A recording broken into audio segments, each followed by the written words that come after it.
मैं सबसे पहले बांग्लादेश गया। संजय गुप्ता के नाम से मैंने एक पासपोर्ट मेरा बना था। उसी पासपोर्ट पर पहले बांग्लादेश गया, फिर वहाँ जाके मैंने प्रयास शुरू किया कि कैसे मैं अफगानिस्तान जाऊं। तो उसके लिए पाकिस्तान एम्बेसी में गया और कई जगह पर गया, लेकिन सफलता नहीं मिली और बल्कि उनके चक्रव्यूह में फंसने लगा। तो आईएसआई के चक्रव्यूह में फंसने लगा, तो उस चक्रव्यूह से बाहर निकला। इन लोगों ने संपर्क किया था आपसे? नहीं, ऐसा आप किसी भी एम्बेसी में जाएंगे तो एजेंसी के लोग वहाँ पे होते ही हैं।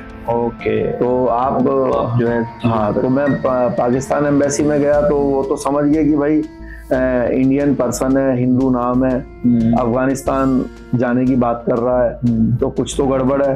तो वो समझ गए कि भाई कौन है ये। उन्होंने जांच करी तो उनको पता चल गया। फिर ऑफर देने लगे कि भाई आप वहीं रहना और क्या जेल में अपना टाइम खराब करोगे, हमारे पास बहुत सारे लोग रहते हैं भारत के, बड़े बड़े बंगले हैं, ये है वो है, और वहीं अपना जीवन बिताओ अच्छे से। तो मैंने कहा भाई आप तो बम फुड़वाते हो। कहने लगे नहीं नहीं, सबसे बम नहीं फुड़वाते। तो मैंने कहा, तो मैंने कुल मिला के उनसे अपना पीछा छुड़वाया। ठीक है। और फिर मैं दुबई होते हुए अफगानिस्तान पहुंचा, क्योंकि उस दौरान सिर्फ दिल्ली और इस्लामाबाद और दुबई से ही जाया जा सकता था। ठीक है। तो इसीलिए पाकिस्तान एम्बेसी में गया था मैं कि भाई वाया इस्लामाबाद चला जाऊंगा, क्योंकि दिल्ली से जा नहीं सकता था। तो दुबई होते हुए जब मेरा इंतजाम हो गया तो फिर मैं दुबई से काबुल गया। काबुल पहुंचने के बाद मैं सबसे पहले कंधार गया, क्योंकि मुझे यही इंफॉर्मेशन थी कि कंधार में एयरपोर्ट के पास में है। तो बस मैं एयरपोर्ट के पास जाके खोजबीन करी, अब वहां थी नहीं। फिर पूरे कंधार में इधर उधर ढूंढा, जब नहीं मिली तो फिर मैं वापस काबुल आ गया 3-4 दिन के बाद। फिर काबुल में मैंने कुछ लोगों से पता करने का प्रयास किया। फिर मैं वहां से गजनी आया। गजनी से मुझे जानकारी मिली कि भाई हेरात एक जगह है ईरान बॉर्डर पे, ये डायनेस्टी जो गौरी डायनेस्टी थी वहीं से ही रूल करती थी, तो वहां पे इनके संबंधित चीजें हो सकती हैं। तो मैं हेरात आया, तो हेरात में जो मोहम्मद गौरी हैं, उनका जो पूरा नाम है वो है मोहम्मद शहाबुद्दीन गौरी, और इनके बड़े भाई थे मोहम्मद गयासुद्दीन गौरी, जो कि सुल्तान था असली। ये उनके कमांडर थे सगे भाई। तो गयासुद्दीन गौरी की कब्र और उनके फैमिली मेंबर्स की कब्र जो है वहाँ पे एक बहुत बड़ी मस्जिद है, वहाँ पर मौजूद थी। तो उसकी मैं बड़े तिगड़मबाजी से मेरे को मौका मिला उसको देखने का, उसका वीडियो भी बनाया मैंने। तो आप हिंदू के उसमें जा रहे थे या फिर आपने अपना मुस्लिम कुछ नाम वाम रख लिया या फिर कुछ इस तरीके से? क्योंकि वहां तो कंधार में उस समय जो 2004 की बात कर रहे हैं, आतंकवाद बहुत चरम पर था। गया तो मैं अपने जो हिंदू पासपोर्ट था उसी पर ही गया था, बट पब्लिकली मैं जो अपने आप को इंट्रोड्यूस कराता था वो शादाब खान के नाम से कराता था। ओके। तो और एज ए पाकिस्तानी, तो मैं पाकिस्तान से आया हूँ, तो हर व्यक्ति तो आपका पासपोर्ट देखेगा नहीं। ठीक बात है। और जहाँ पे मुझे लगता था कि भाई यहाँ पे तो जैसे आप होटल में रहेंगे, अब वहाँ तो आपको पासपोर्ट दिखाना पड़ेगा, तो वहाँ पर तो असली जो नाम है वो उससे आपको रूम मिलेगा। बाकी जहाँ पर पासपोर्ट दिखाने की आवश्यकता नहीं थी या नहीं होती थी, तो वहाँ पे मैं अपना इंट्रोडक्शन शादाब खान के नाम से ही देता था। तो वहाँ पर भी ऐसे ही किया। फिर वहां से मुझे पता चला कि भाई गजनी के पास एक जगह है देयक, वहां पे इनके जो छोटे भाई हैं जो शहाबुद्दीन गौरी हैं, जिसको हम मोहम्मद गौरी बोलते हैं, वहां पे उनकी कब्र है। और उन्हीं के ही साथ में उनके पैरों की तरफ पृथ्वीराज चौहान जी और चंद्र बरदाई जी की है। फिर मैं वहां पहुंचा। वहां पहुंचने के बाद जो है मैंने वीडियो वगैरह बनाया, बातचीत करी। तो फिर जब मुझे संतुष्टि हो गई, हाँ यही जगह मैं खोज रहा था। इसमें करीब मेरे को 1.5 महीना लगा और दिन रात इसमें मैं लगा रहा। बहुत परिश्रम इसमें किया, बहुत खतरे भी इस पूरी मुहिम में सामने आए। क्योंकि क्या है कि बड़ी इंटीरियर प्लेसेस में खोजने के लिए जाना पड़ता था। भाई ढूंढने के बाद तो सिर्फ उसी जगह पर जाना है, ठीक बात, लेकिन उससे पहले तो ढूंढने के लिए तो कई कई जगह पर जाना पड़ता था। बहुत सारे लोगों से बात करनी है। हाँ, आपकी लैंग्वेज, आपका जो है वो सब बैरियर है। हाँ, तो इसमें सबसे ज्यादा प्रॉब्लम वाली जो जगह है वो तो कंधार से करीब 30-40 किलोमीटर दूर है। ये जो दोनों भाई हैं, इनके जो फादर साहब थे, उनका नाम था बहाउद्दीन सोम। तो उनकी जो कब्र है वो एक पहाड़ है, करीब 40 किलोमीटर दूर होगा कंधार से, इंटीरियर में बहुत ही, उस पहाड़ के ऊपर है। तो मैं वहां पर भी गया था। अच्छा, उस पहाड़ के ऊपर भी गया, उसकी भी मैंने वीडियो रिकॉर्डिंग करी, निशानी के तौर पे वहां से भी मैं पत्थर लेकर आया था। तो मेरे इंटेंशन ये थी कि भाई हर जगह से निशानी के रूप में कुछ लाऊं, जिससे हम ये दिखा पाए कि भाई अगर आप हमारे एक बुजुर्ग की इंसल्ट करेंगे तो हम चाहें तो आपके जो जितने भी ये लोग हैं सबकी ये तोड़ के या किसी तरह से वो कर सकते हैं, लेकिन हम ऐसा करेंगे नहीं, क्योंकि हम एक संस्कारी लोग हैं। जो इस धरती पे नहीं है उसकी कब्र को या उसकी समाधि को बेइज्जत करना या उनका अपमान करना, ये कोई समझदारी वाली बात नहीं है, भले ही वो आपका दुश्मन भी रहा हो। तो फिर जब गजनी के पास जो देयक है वहां पे मैं पहुंचा, और फिर मैंने कई प्लानिंग्स बनाई कि भाई कैसे हम इसको खोद के वापस ला सकते हैं। तो उसमें जो शुरुआती प्लानिंग थी, एज ए ठेकेदार बन के मैंने कहा कि भाई काम कराएंगे। ठेकेदार नहीं, मतलब मैं ठेकेदार को एक बंदे को ले गया कि भाई ये रेनोवेशन हम कराएंगे, यहाँ पे 5 लाख अफगानी लगाएंगे, तो इसको सही करा देते हैं, थोड़ा इसकी मरम्मत करा देते हैं चीजों की, मोहम्मद गौरी की कब्र की। तो वो प्लानिंग फेल हो गई। 2 दिन काम चला, मेरा ये था भाई जब काम होगा तो कर लेंगे अपना भी काम, बट काम जो है बीच में रुकवा दिया। फिर मैंने सोचा कि भाई वहाँ के किसी व्यक्ति को अपने साथ मिला के काम स्थानीय लोग रुकवा दिए।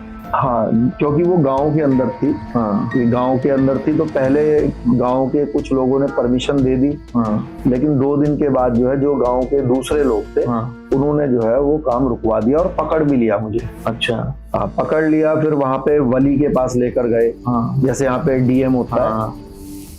वली ने कहा भाई पैसे आप हमारे पास जमा करो, हम जो है काम कराएंगे। हाँ, तो अब मेरी इंटेंशन तो दूसरी थी, तो वो भी अनसक्सेसफुल हो गया। फिर दूसरा जो है जो गांव का व्यक्ति मिलाने की कोशिश की, तो उसने भी पकड़वा दिया मेरे को गजनी के अंदर। बड़ी मुश्किल से ईश्वर ने मेरे प्राणों की रक्षा करी। तो वो लोग जब पकड़ते थे तो आपका पासपोर्ट भी देखते होंगे? नहीं, देखिए, जब पहला ये जब गांव में जब काम रुकवाया और पकड़ा, हाँ, उस दिन क्या हुआ कि जिसने मेरे को परमिशन दी थी, हाँ, और जिन्होंने काम रोका था, उनकी आपस में लड़ाई बच गई। अच्छा, उन्होंने कहा कि भाई ये हमारा मेहमान है और हम इससे पूछताछ नहीं करने देंगे। वो लोग इस बात पे अड़े हुए थे कि भाई हमें पूछताछ करनी है। तो फिर काफी देर तक जब उनकी आपस में लड़ाई होती रही, तो इस बात पे सहमति बनी कि भाई 10 लोग जो है वो मेरे से, और जो मेरे साथ था बंदा, उससे पूछताछ करेंगे। पासपोर्ट तो मैं अपने साथ लेकर नहीं गया था उस दिन, क्योंकि मैं तो जहाँ रुका हुआ था बीच में काम रुक गया था, तो अचानक काम रुका, तो मेरे को उनका मैसेज आया कि भाई काम तो रुक गया। तो फिर मैं मतलब बीच में दोपहरी के समय ही वहाँ पे चला गया। तो पासपोर्ट में जान के लेकर नहीं गया, लेकिन हनुमान चालीसा मेरी जेब में जो है यहाँ पे रखी रहती थी। तो वो जो मेरे साथ था, बल्कि वो घबराने लगा। मेरे को बात तो समझ में आ नहीं रही थी, लड़ाई कर रहे थे जब आपस में, क्योंकि पश्तो में हाँ झगड़ा हो रहा था। वही हाँ, तो मैंने उससे पूछा भाई क्या हो रहा है, तो वो कह रहा है, ये कह रहे हैं कि भाई इसकी तलाशी लेनी है और इससे पूछताछ करनी है। और जो हाजी साहब हैं वो मना कर रहे हैं कि हम नहीं करने देंगे, और सामने वाले कह रहे हैं हम करेंगे। तो उन्होंने कहा कि अगर आपके पास कोई निशानी है ना तो उसको फेंक दो। अब तो मेरा मन माना नहीं, मैंने कहा भाई हनुमान चालीसा तो कैसे फेंक दूं। तो खैर वो मैंने अपने पास ही रखी और उन्होंने ही मेरा जीवन भी बचाया। तो क्या हुआ कि जब अंदर पूछताछ करने लगे तो वो कहने लगे कि नाम क्या है, कहाँ से आए हो, मैंने कहा पाकिस्तान से। पाकिस्तान में कहाँ से? मैंने कहा लाहौर से। कह रहे लाहौर में कहाँ से? अब क्या है कि अब मैं तो कभी गया नहीं लाहौर। हाँ। तो मैंने कहा अब क्या जवाब दूं, मतलब मन ही मन तुरंत आंसर्स भी खोज रहा था। तो मतलब जो मेरी नॉलेज थी वो ये थी कि भाई जो भी पुराने शहर हैं भारत और पाकिस्तान में, उसमें क्या है कि सर्राफा बाजार जरूर होता है। जो भी पुराने शहर आपको मिलेंगे भारत के अंदर, तो उसमें सराफा बाजार मिलेगा। तो मैंने कहा सराफा बाजार में रहता हूँ। तो वो कहने लगे किले के पास। तो मुझे तो पता नहीं था। मैंने कहा हाँ, किले के पास ही जो सराफा बाजार है। कह रहे अच्छा। तो कहा वहाँ लाहौर में किला होगा, कोई किले के पास कोई सराफा बाजार होगा। तो मैंने कहा हाँ वहीं। तो फिर उनमें से एक बंदा उठा, कहने लगा कि इसकी बॉडी सर्च करूंगा। तो फिर उस बात पे उनकी दोबारा लड़ाई बच गई, बॉडी सर्च नहीं करने दी। बॉडी सर्च करते तो पकड़ा जाता। फिर जो है वो चीज वहीं पर समाप्त हुई और ये फैसला हुआ कि भाई इसको अगले दिन जो है वली के सामने पेश करेंगे। तो फिर अगले दिन मुझे वहीं पर ही रात को उन्होंने एक तरीके से बंदी कम गेस्ट बना के रखा, हाउस अरेस्ट। अगले दिन वो मुझे वहां लेके गए, पेश किया। उसने मेरे से कहा भाई पासपोर्ट कहाँ है? तो मैंने कहा कि आप लोग पाकिस्तान आते हैं, हमने आपसे कभी पूछा पासपोर्ट कहाँ है? लाखों की संख्या में अफगानी रहते हैं पाकिस्तान में। तो उसने कहा अच्छा कोई बात नहीं। तो उसने कहा ठीक है, पैसे जमा कर दो, हम बना देंगे। फिर उसने मुझे अपनी गाड़ी से ही छुड़वा दिया रास्ते में, बीच में कहीं एक जगह पे। फिर ये प्लानिंग फेल हो गई। फिर दूसरा मैंने गांव वाले को मिलाने का प्रयास किया, वो भी उसने भी पकड़वा दिया। उसने गजनी शहर में पकड़ लिया कई 10-12 लोगों ने। तो वो गाड़ी लेने के लिए गए, भाई इसको गांव में लेके जाएंगे पूछताछ करने के लिए। तो लेकिन क्या हुआ कि वहां पे ईश्वर की ऐसी कृपा हुई कि वहां पे नाटो फोर्सेस जो है उसके गाड़ियां आ गई। तो उन्होंने देखा भाई गाड़ियां आ रही है, मुझसे कहने लगे कि चुपचाप खड़े रहना। तो मैंने कहा ठीक है। तो वो थोड़ा तितर बितर हो गए और एक ही बंदा मेरे हाथ पकड़ के, ऐसे जैसे दोस्तों का हाथ पकड़ते हैं, ऐसे खड़ा हो गया। उन्होंने सोचा गाड़ी चली जाएगी तो फिर इसको लेकर जाएंगे। तो मैंने अपने मन में सोचा कि भाई अगर अब तूने मौके का फायदा नहीं उठाया तो फिर तो बस तेरे को वहीं पृथ्वीराज जी के बगल में ही दफनाएंगे। तो मैंने जैसी गाड़ियां नजदीक आई तो मैंने हाथ का झटका उसको दिया और तुरंत एक गली थी वहां पे ना, अपना दौड़ लगा दी। मैंने सोचा अगर पकड़ भी लिया, मान लीजिए नाटो फोर्सेस पकड़ लेगी ज्यादा से ज्यादा, ठीक है, तो कम से कम सुरक्षित तो नहीं होगी। तो भाई ज्यादा क्या होता है, उनको पता चल जाता भाई ये तो गलत नाम से है, डिपोर्ट कर देंगे, भारत भेज देंगे। तो खैर मैं उस दिन जैसे तैसे ईश्वर ने मुझे बचाया। फिर मैंने अब ये सब फेल होने के बाद मैंने सोचा कि भाई अब क्या करूं। फिर मैंने सोचा कि भाई रात को जाके चोरी ही करनी पड़ेगी। फिर गया वहां पे, तो उस दिन भी अनसक्सेसफुल हो गया। वो मुझे रात को मैं वहां पहुंच गया, वहां बर्फबारी होने लगी। तो बर्फ गिरने के कारण क्या हुआ कि मुझे दिख तो दूर से तो दिखे, लेकिन जब नजदीक जाऊं तो फिर वो गुम्मद जो है समझे ना दिखे ना। तो और फिर बार बार कुत्ते वहां पे आगे भौंकने लगे तो उस दिन भी अनसक्सेसफुल हो गया। रोने लगा वहां खड़े हो गए, बल्कि मैं मतलब इतना मैं तब तक प्रताड़ित हो चुका था, मेहनत कर चुका था, जीवन को इतनी बार खतरे में डाल चुका था कि मैं परेशान फील होने लगा मन में। और मतलब मैंने सोचा क्या करूं मैं और मेरे को सबसे बड़ी पीड़ा ये हो रही थी कि मुझे सामने दिख रहा है फिर भी मैं कुछ कर नहीं पा रहा हूँ। तो वो जो व्यक्ति था मेरे साथ, उसने हाथ खड़े कर दिए कि अब मैं नहीं जाऊंगा आगे। तो फिर वापस आ गए। फिर 2 दिन के बाद मैं दोबारा गया और उस दिन जो है मेरे को सक्सेस मिली। खुदाई मैंने की रात को, और जो मिट्टी थी उनके पृथ्वीराज चौहान जी के कब्र की और चंद्रवरदाई जी जो उनके कवि थे उनकी मिट्टी दोनों की खुदाई करी। जो मेरा साथी था वो बल्कि हथौड़ा लेके अंदर जाने लगा तोड़ने के लिए गौरी की कब्र को।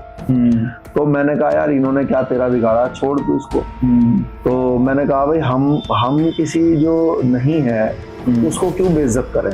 भाई ये इनके फॉलोअर्स हैं, ये इनको मानते हैं, मानने दे। हम इनको मानते हैं, इनकी बेइज्जती नहीं होने देंगे। तो हमारा मकसद किसी की बेइज्जती करना नहीं है, हमारा मकसद है सिर्फ हमारी कोई बेइज्जती ना करे। तो फिर मैंने उसको तोड़ने से मना किया। तो जो मिट्टी थी और जो पत्थर था जो कब्र के आगे लगा रहता है, वो पत्थर और जो दूसरा सामान वहां से लाना संभव था वो सब चीज लेकर मैं उसी दिन ही वापस भारत आया। और फिर ये मैंने सारी चीजें जो है क्षत्रिय महासभा को सुपुर्द की। उन्होंने जिला मैनपुरी उत्तर प्रदेश में जो है वहां पर एक देवर स्थान है, वहां पर ये सभी चीजें रख के एक स्मारक के रूप में, चबूतरे के रूप में एक स्मारक बनाया